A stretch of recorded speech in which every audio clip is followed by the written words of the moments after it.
chrétiens et politiques font-ils bon ménage?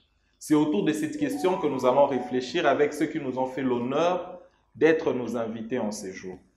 J'ai le plaisir de recevoir pour vous d'abord Madame Scola Victoire Maindo. Elle est élue députée nationale de la circonscription de Bassoko dans la province de la Chopo.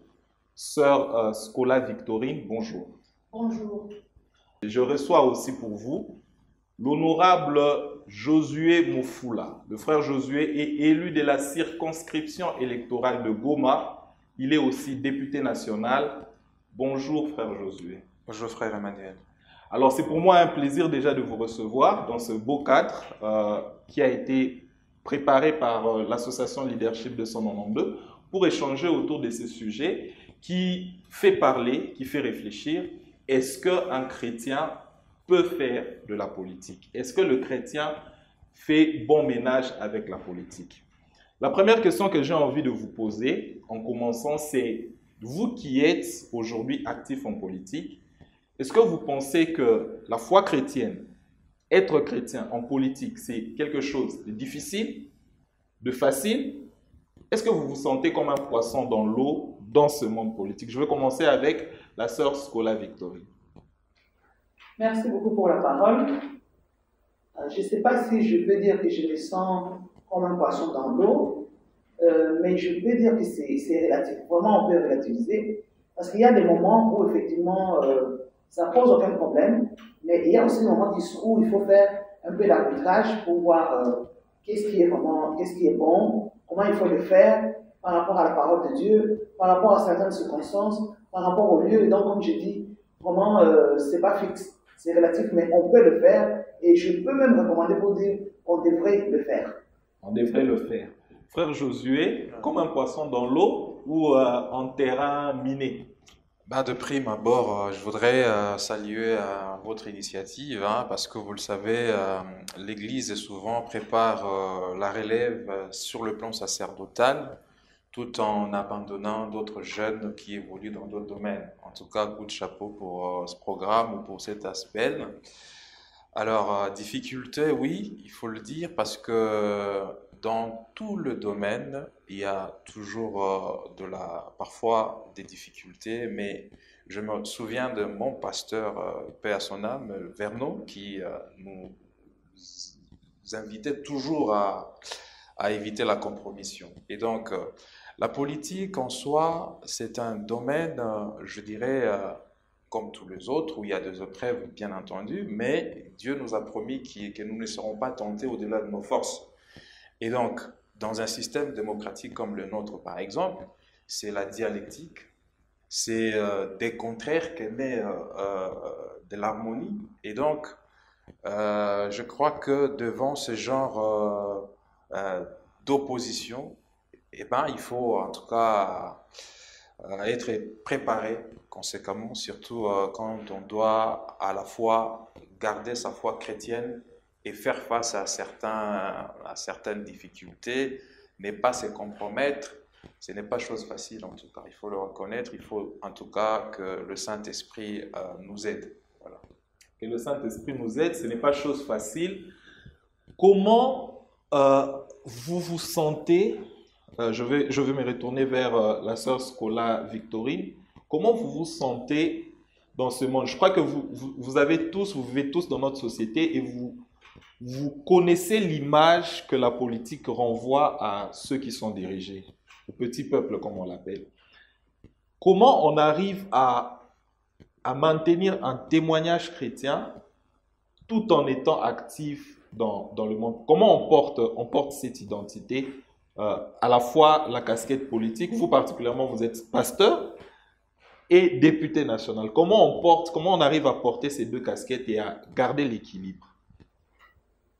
Je crois que le frère venait de le dire, c'est seulement avec l'aide du Saint-Esprit. Parce qu'effectivement, je ne peux pas dire que c'est lourd à porter, parce qu'on ne le fait pas tout seul. Tout simplement parce que pour aller dans le monde politique, il faut être mandaté. Quand le Seigneur vous donne le mandat, c'est comme quand on dit, le Seigneur il choisit les semeurs, mais il donne aussi la sémence. Donc quand le Seigneur vous a réellement mandaté pour aller vers la vie politique, eh bien, il va vous donner des armes, il va vous équiper, il va vous fortifier et il va vous orienter parce que chaque pas que vous devez faire, vous le ferez avec lui, tout simplement. Et donc, si je vois dans la Bible, je vois un peu l'exemple de David. David, chaque fois qu'il devait aller en guerre, qu'est-ce qu'il faisait? Il revenait vers le Seigneur et le Seigneur l'orientait pour dire, voilà, pour ce combat, il faut passer comme ça, il faut aller de ce côté ou de l'autre côté. Parfois, même, avant même que vous-même vous puissiez aller dans ces combats-là, le Seigneur vous précède. Puisque lui vous précède, eh bien, comment je pourrais dire ça? Et non seulement il va arranger la route pour vous, mais il va prendre des dispositions pour que ce que vous allez faire puisse tout simplement le glorifier. Parce que dans tout ce que nous faisons, il faut que la gloire revienne toujours à notre Seigneur.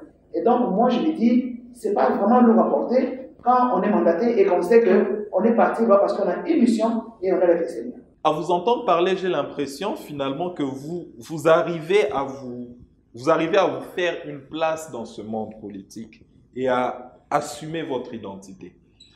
Alors, peut-être que c'est nous qui sommes en dehors qui n'avons pas la bonne vision de ce qu'est le monde politique. J'aimerais qu'avec vos mots, vous essayez de nous décrire le monde dans lequel vous évoluez. Quel est votre regard sur ce monde politique-là, aujourd'hui en République démocratique du Congo? Ben, d'abord, il faut enchérir le propos de Maman Scola pour dire que, en tout cas, s'engager en politique, je pense qu'il faut tout d'abord de la vocation. Il y a quelqu'un qui disait que lorsque un commerçant, par exemple, s'engage dans la politique, il risque même de vendre son pays pour l'intérêt. Et je crois que quand on a été préparé, Dieu nous prépare. On ne se retrouve pas en politique par hasard. Autant qu'il a fait les uns apôtres, autant qu'il a appelé d'autres à être de prophètes, je crois que aussi certains jeunes sont appelés à évoluer dans la médecine, d'autres à évoluer dans les commerces, d'autres à évoluer en politique. Et donc, personnellement, je crois que si nous régnons notre identité, Christ va aussi nous régner. Et moi, je pense que si l'on pense que seuls les illuminés peuvent avoir un esprit supérieur et donc s'engager dans cet art de gérer la cité, je crois que nous avons eu aussi des jeunes comme Daniel qui ont eu un esprit supérieur de la part des dieux. Il y a des gens qui pensent qu'il n'y a que le diable qui élève, ou il n'y a que le diable qui peut placer des hommes au-dessus des nations et des villes ou de pays. Moi, je crois que Dieu aussi élève, en tout cas, et d'ailleurs, moi, je pourrais même dire que ce sont les chrétiens plutôt qui sont appelés à faire la politique. Le regard, c'est vrai, par rapport à la politique, il est vrai que nous avons tous un regard avec une connotation péjorative, parce que l'on pense que dans la politique, c'est les domaines d'activité où comme je le dis, il faut recourir à certaines sciences exotériques pour avoir un esprit supérieur et diriger les hommes, la cité. On pense qu'en politique, c'est les domaines où il y a les demi-vérités, les domaines de mensonges et de violence. Et nous qui marchons selon le trace du Christ et selon les valeurs chrétiennes, faire face un peu à tout cela, c'est parfois compliqué, mais je crois que, comme je l'ai dit, il ne faut pas renier sa foi chrétienne. Nous avons vu, comme je l'ai dit tout à l'heure, là, Daniel à Babylone, il n'a pas renié sa foi en tout cas, devant certaines exigences dans sa société, il a démontré sa foi et Dieu ne l'a pas abandonné. Néhémie également, il a fait face à une certaine opposition quand il fallait reconstruire un peu sa ville, les temples, mais je crois que, en tout cas, Dieu ne l'a pas abandonné.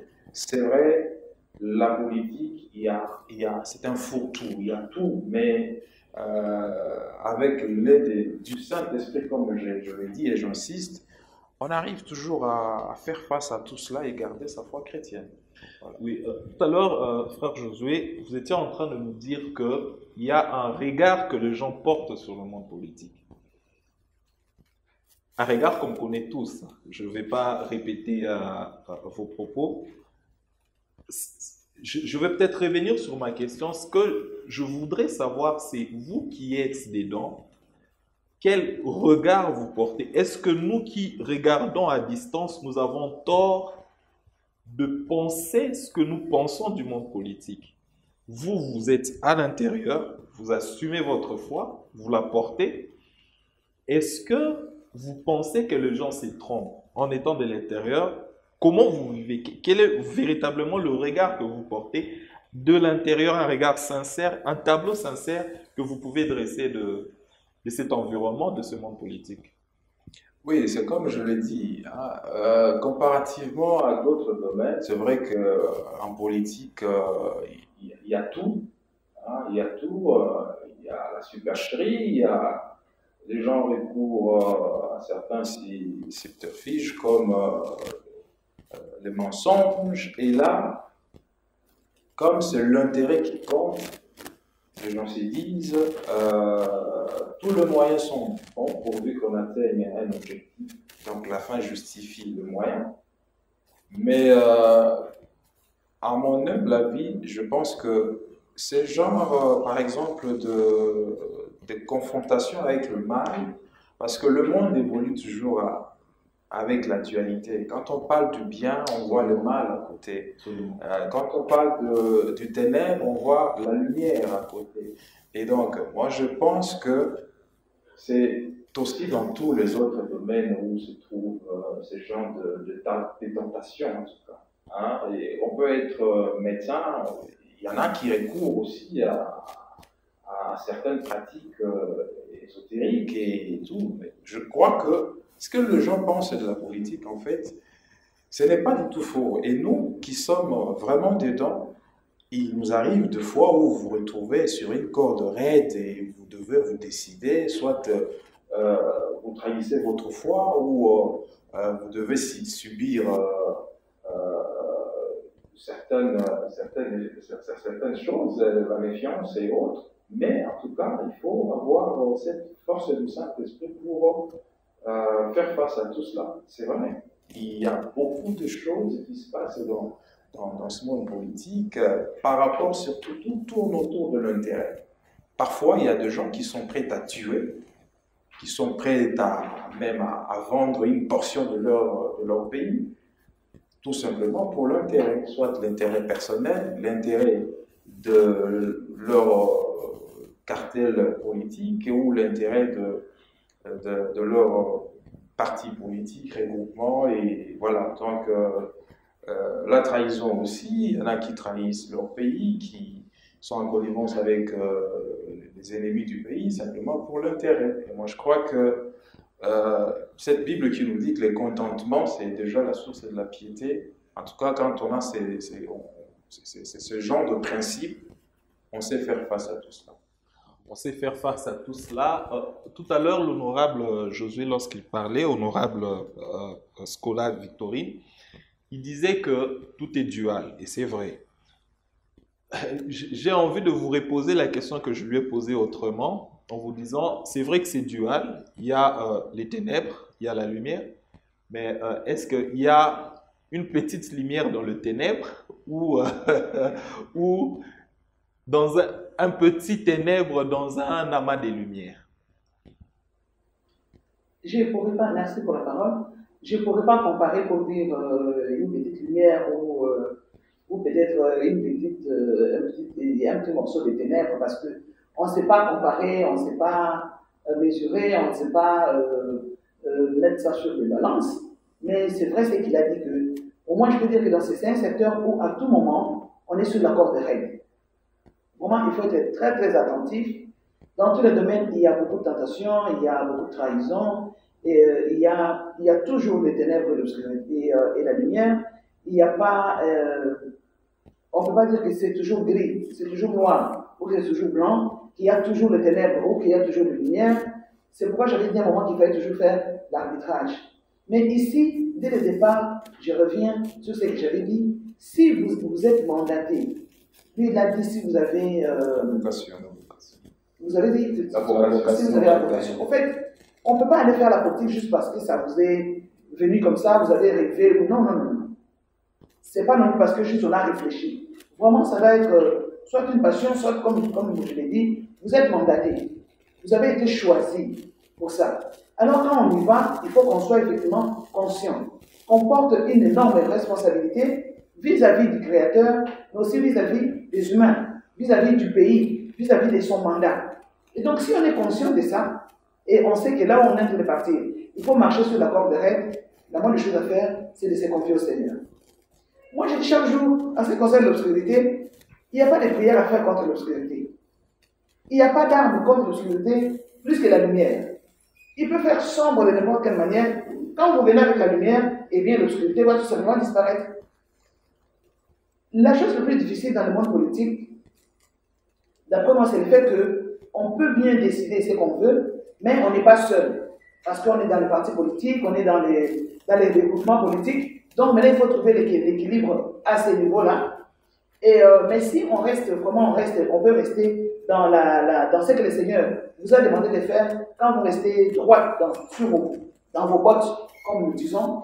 Je vous assure que l'obscurité va finir par partir. Même si les gens, finalement, cherchent à vous trahir, ils font des complots où il y a des suspicions, où les gens ont fait des intrigues, mais la vérité finit toujours par vaincre le mal. Donc ça fait que dans votre groupe parlementaire, dans votre parti politique, peut-être ça peut prendre plus de temps pour qu'on puisse comprendre, mais la politique n'est pas si sombre que ça. En tout cas, il faut au moins savoir que la politique n'est pas si sombre que ça. On peut très bien faire la politique sans entrer dans les compromissions. Ça va peut-être prendre plus de temps, comme j'ai dit, pour convaincre les membres de votre parti politique. Il y a peut-être toujours des gens qui ne seront pas d'accord avec vous, mais au moins vous allez avancer sur la droite ligne si vous voulez rester intègre. Mais maintenant, c'est là même que ma question, ma sous-question va trouver son sens. Parce que si aujourd'hui, en y étant, vous êtes conscient, vous vous rendez compte que c'est un environnement plutôt hostile au fait de porter votre foi, est-ce que vous arrivez à vous faire votre place? C'était la question qui allait suivre la précédente que je posais. Est-ce qu'un enfant de Dieu peut arriver à se faire sa place autour d'autant d'opposition, autour d'autant d'absence de valeurs? Peut-être que nous n'avons pas le bon regard, mais en tout cas, c'est comme ça que nous le voyons. Est-ce qu'on peut arriver à se faire sa place facilement alors que l'environnement est celui que nous décrivons? Moi, je pourrais dire, d'abord pour la réponse, quand vous dites, est-ce qu'on peut se faire sa place? Absolument. Et ça n'a pas commencé avec nous. Justement, vous avez donné des exemples. Je prends le cas de Néhémie, justement, il y avait l'opposition. Et malgré cette opposition-là, Néhémie a réussi quand même à construire la muraille de Jérusalem. Donc l'opposition est non seulement dans ce secteur politique, mais l'opposition est dans tous les secteurs, comme on le dit. J'ai dit, ça peut prendre peut-être un peu plus de temps, ça prend peut-être un peu plus de nuits de prière, ça prend peut-être un peu plus d'intercession, mais en tout cas, vous allez vous faire votre place. Et comme là, on n'est pas seul, justement, on est avec le Seigneur, eh bien, qui peut résister devant les décisions du Seigneur? Personne. Et comme vous le dites aussi, je crois qu'il y a aussi un problème, c'est que peut-être que les politiciens ne communiquent pas assez, peut-être que les politiciens eux-mêmes, ils ne montrent pas suffisamment l'image positive du travail qu'il y a à faire. Et puis, les enfants de Dieu qui sont dans le Parlement, par exemple, je prends l'Assemblée nationale, mais ils sont aussi nombreux. Ce n'est pas seulement une personne, ce n'est pas deux personnes. Et donc, ça fait que et puis, c'est un espace où les gens peuvent s'exprimer et donner leurs avis et tout. Et comme je dis, à ce moment-là, dans tous les domaines de la vie, on a toujours la possibilité de pouvoir échanger. Donc, je reviens pour dire qu'on se fait absolument de la place. Le frère avait dit que c'est Dieu lui-même qui a commencé à faire la politique. Et c'est Dieu lui-même qui a commencé, je peux dire même à montrer les chemins et le voir. Dieu a commencé à choisir. Il a choisi. Si je prends quelqu'un comme Joseph, Joseph est parti en Égypte, mais ce n'était pas facile. Il ne savait même pas. Et même que le Seigneur ne lui avait même pas dit, voilà, là on t'a arrêté, tu es parti, on t'a vendu, et puis là on a menti. On a dit, toi tu voulais être avec la femme de Potiphar, mais ce n'est pas vrai tout ça. Donc, tout son circuit là, il n'y a aucun moment dans la Bible où on nous a dit que Dieu a dit à Joseph, voilà où ça va aboutir. Mais Joseph avait juste l'attachement à son Dieu. Joseph gardait son identité, il a fonctionné avec son identité, il avait confiance en son Dieu. Et donc, Dieu savait où est-ce qu'il l'amenait et il est arrivé là où il devait aller. Et donc, nous, en allant dans la politique, étant mandatés par Dieu, ayant la vocation, on y va en se disant, non, nous allons seulement nous appuyer sur le Seigneur, Nous savons pas ce que le Seigneur veut nous amener, mais au moins nous devons garder notre identité et nous devons compter sur le Saint-Esprit, et puis ça suffit. Donc nous marchons de cette manière-là, en tout cas moi, je marche de cette manière-là, et je suis sûr que c'est ce que mes collègues font aussi, mes frères et sœurs, si on est là et on a notre place, quand le Seigneur nous a envoyés, c'est aussi pour ça. Et donc la lumière que nous apportons, comme j'ai dit, ça finit par faire que l'obscurité, les limites de l'obscurité puissent quand même s'éloigner. Et donc nous avons de la place, même au milieu de cette opposition-là, nous savons avancer parce que nous sommes avec le Saint-Esprit, parce que c'est une mission que le Seigneur nous donne, parce que nous allons là-bas pour que les choses puissent aussi changer. Là où se trouvent les humains, on peut trouver des gens avec plusieurs opinions, mais nous savons une chose, la vérité est toujours triomphante. La vérité gagne toujours. Et donc, ça peut prendre un peu plus de temps, mais il y a de la place. Moi, j'inviterai beaucoup de gens à pouvoir y aller, pourvu que vous soyez mandatés par le Seigneur et que vous puissiez aussi avoir effectivement les dispositions du cœur pour pouvoir travailler dans un tel climat.